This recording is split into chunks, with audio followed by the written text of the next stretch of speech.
One of the greatest investors of all time that I have an immense amount of respect for, Warren Buffett, has this to say about investing in the S&P 500. The S&P 500 index fund is the one to use. That's the one I used in that bet I made for 10 years. It's the one I've told the trustee for my wife to put 90% of the funds I leave her into. The S&P 500 is, I don't know whether it's 80% of the market value of everything you can buy in this country. Okay, so is it really that simple? Is there really no need to invest outside of just large US companies? Can you just stop watching YouTube videos or stop your investment research and just kick back, relax, S&P 500 and chill? Or can it create a huge risk when you do decide to retire early and you need to start creating income? To understand these questions, you need to first define what you're investing in when you're actually investing in the S&P 500. So we're going to take a look at the investment SPY, which is an investment that matches, or what people call indexes, the S&P 500. And I'm going to pull up this style box here. And what this little tic-tac-toe type of grid is telling you is, number one, the size of the company, whether it's small, medium, or large by market cap, as well as whether it's considered value, or a company that's cheap compared to its earnings, or a growth company where the price is high compared to the earnings, but people think there's a lot of growth potential, or there's something in between, which is what we call blended. For example, if a fund is mostly made up of big companies that are more expensive because people think they have potential, it will be in the top right corner under the large cap growth. When we look at the S&P 500, the same chart, but of the S&P 500, 39% of the companies in the S&P 500 are large growth companies.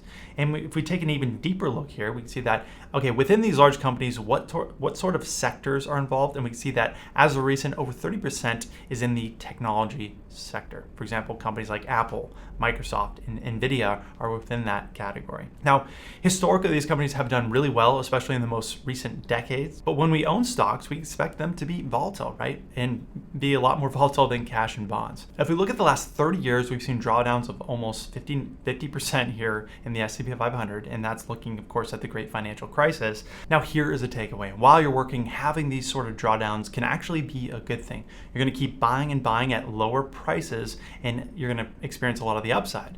But many people are focusing on this one thing that I'm going to talk about a little bit at the end of this video that could be leading them in the wrong direction. But first, I'm going to show what has happened historically for folks who invested in solely large growth companies like the S&P 500 and how that might have affected their retirement income. All right, so let's go through this case study. And this is John and Carol. They're both currently age 60, not real names, of course. But what you're looking at on your screen now is essentially their entire financial picture. So as far as the assets that we're going to include that's going to be able to generate income for them when they retire, we've got around $2 million in investment accounts. They have a taxable account of around $400,000. John has an IRA of around $1 million. And then Carol has an IRA as well of around $600,000. So as far as assets, again, around $2 million. So that's going to be able to generate around $5,500 in total income for them. You can see it right here, just in those initial years of early retirement. Now, for the purpose of this video, we're actually not going to be factoring in a Social Security benefit. That way I can illustrate essentially how their investments would perform if they're investing in solely the S&P 500. And you're going to see exactly how that would affect the retirement income when we do some historical back tests. So let's stress test this and see what would happen to their income during some of the worst markets in history. And by the way, the type of income strategy we're going to implement is what we call the risk-based guardrails approach, which means rather than just taking 4%, adjusting for inflation over time and hoping that they don't run out of money, we're dynamic. And we actually want to reduce withdrawals when your portfolio drops and risk increases, whether that be market risk, like we're going to see in this video, inflation risk, or longevity risk. You're going to see exactly how that works as we're going through this case study. So let's go back and look at how their income would have fared if they just followed the advice of solely owning 100% US large cap growth stocks, and how that would have changed their income so they never had to run out of money. So what we're going to do, I'm going to test two of some of the worst periods if John and Carol decide to retire into, and what it would have looked like if they did have a portfolio like this. Okay, so let's first look at one of the worst historical investment periods, which is the stagflation era, and seeing what their income might have looked like. This was a time when inflation peaked at 14% and interest rates were around 17% in 1981. So stock market returns were pretty poor during this period. You can see this light blue line is the planned income, right? If things just went pretty steady. The blue line is essentially the income they experienced if they were 100% invested in the S&P 500. We can see in those first initial years, the income they actually had would be higher than the planned income, until all the way in 1974, they'd have to slowly adjust it downward. And then it gets pretty bad here in the late 1970s, where in 1978, they have to drop their income by $450 per month, and then down to $740 less per month, continuing to drop in the 1980s, again, when inflation was spiking. Inflation was at 14% in 1980. And then it continues to drop and drop and drop to its lowest, where they have $2,250 less in today's dollars compared to what they really want to spend originally. Again, that's because they were fully invested in the S&P 500.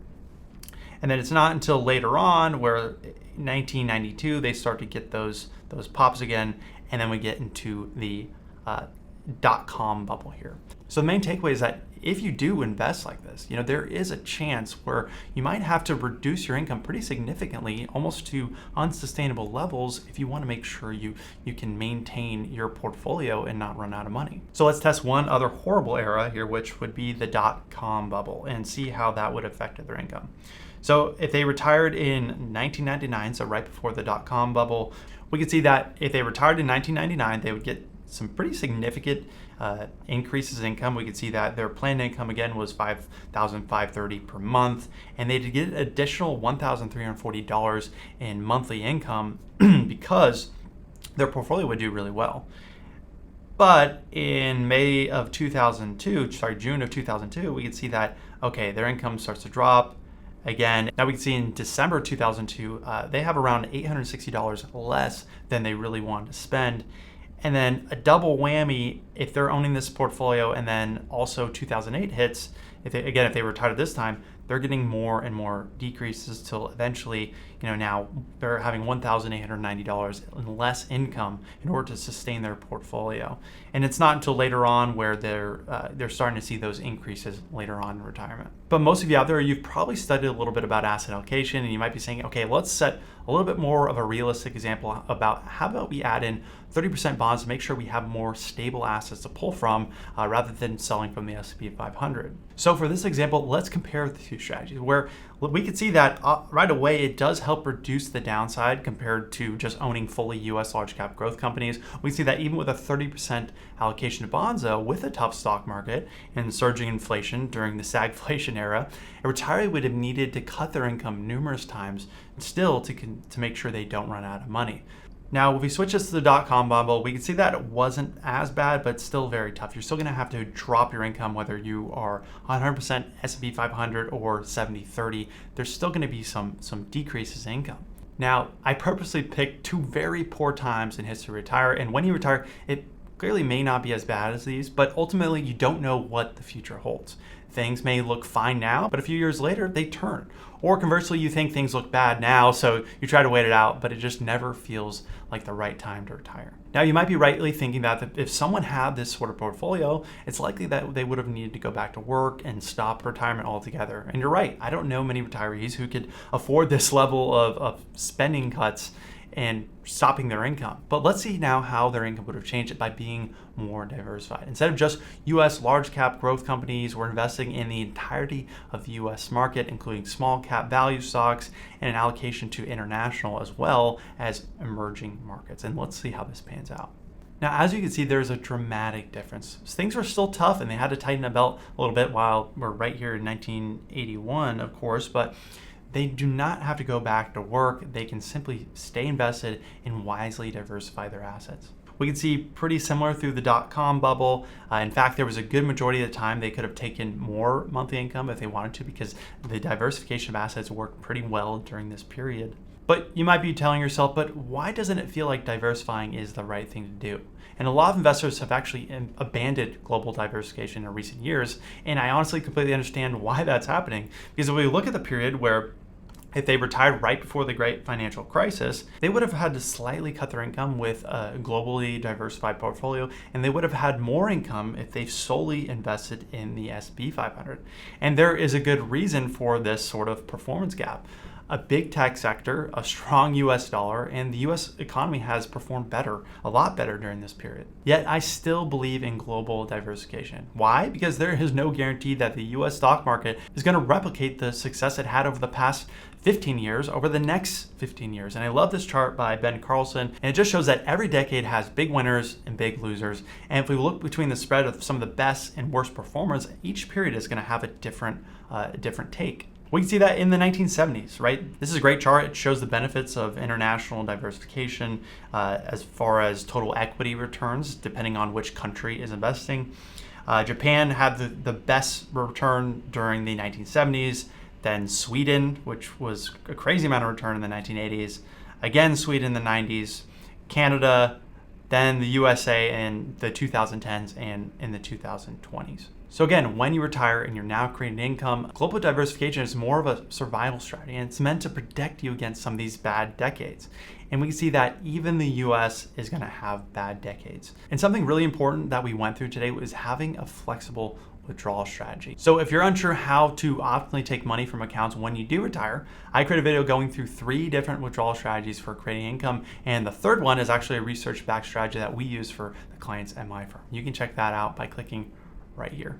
Again, this is Matt. I'm a certified financial planner and advisor with Wonder Advisors. If you want a strategy to help you retire early, you can talk with me or someone on my team by clicking the link in the description. Thanks for watching, and I will catch you on the next one.